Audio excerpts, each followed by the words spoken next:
مفتی طارق مسعود مرزا محمد علی جہلمی کے پاس چیلنج لے کر، مناظرے کا چیلنج لے کر جہلم پہنچ گئے پچھلے ہفتے، اور اسے چیلنج کیا کہ تو یوٹیوب پہ بیٹھ کر باتیں کرتا ہے، چیلنج کرتا ہے، صحابہ کی گستاخیاں کرتا ہے، حضرت امیر حمزہ رضی اللہ تعالیٰ عنہ کی شان میں گستاخیاں کرتا ہے، تاریخ کو مسخ کرتا ہے، حقیقت کو مسخ کرنے کی کوشش کرتا ہے، علماء پہ کیچڑ اچھالتا ہے، علماء پہ پھونکتا ہے اور چیلنج کرتا ہے علماء کو اور سارے کے سارے علماء کو۔ دیکھ، میں مفتی طارق مسعود کراچی سے چل کر 22 گھنٹے کا سفر کر کے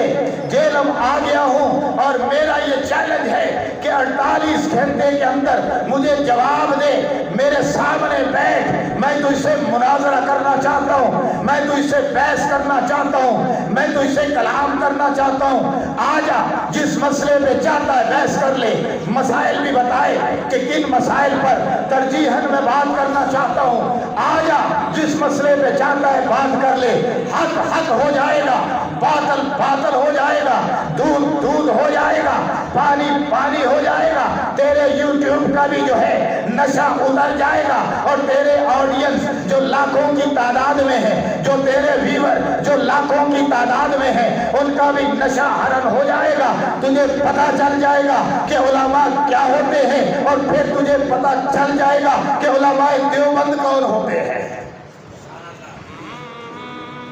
مفتی طارق مسعود نے، ویڈیو موجود ہے میرے چینل پہ بھی موجود ہے، مفتی طارق مسعود نے 48 گھنٹے اپنے عشاق کے جلو میں، اپنے ماننے والوں میں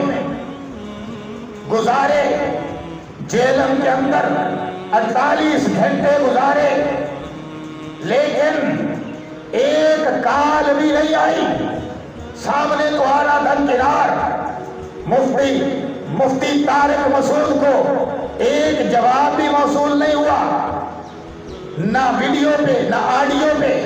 نہ موبائل پہ، نہ ٹیلی فون پہ، نہ ہی کسی اور ذریعے سے، چھپ گیا، گویا بھاگ گیا۔ دنیا نے دیکھا،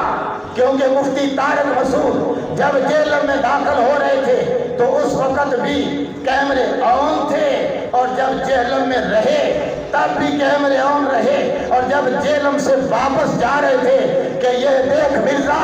میں واپس جا رہا ہوں، ہاں تیرا پھر بھی کبھی ارادہ ہو تو مجھے آواز دینا تیرا کام ہوگا، اور مفتی طارق مسعود کا جہلم میں آنا میرا کام ہوگا۔ تو بات تو ہو رہی تھی کہ حق حق ہوتا ہے، باطل باطل ہوتا ہے۔ اللہ نے قرآن میں فرمایا کہ باطل بھاگ جانے کے لیے ہوتا ہے اور حق ظاہر ہونے کے لیے ہوتا ہے۔ ان الباطل کان زہوقا، باطل بھاگ جانے کے لیے ہوتا ہے، اور ساری دنیا نے دیکھا کہ مرزا جہلمی ایک باطل کی شکل میں بھاگ گیا۔